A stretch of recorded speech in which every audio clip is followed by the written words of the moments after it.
નમસ્કાર દર્શક મિત્રો, હું છું રૂપલ લુણીચિયા. સંપૂર્ણ ન્યૂઝમાં આપનું સ્વાગત છે.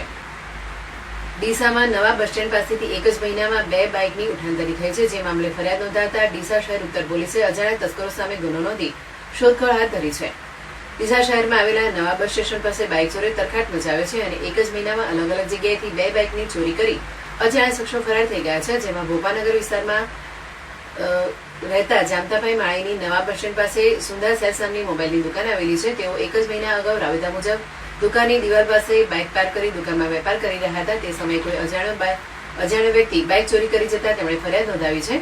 ડીસા પાલનપુર હાઈવે પર આવેલા વિધાન બંગલોઝ પાસે રહેતા વિનોદભાઈ હિંમતભાઈ ઠક્કર જીઆઈડીસીમાં મરચા હળદર દળવાની ફેક્ટરી ચલાવી વેપાર કરે છે.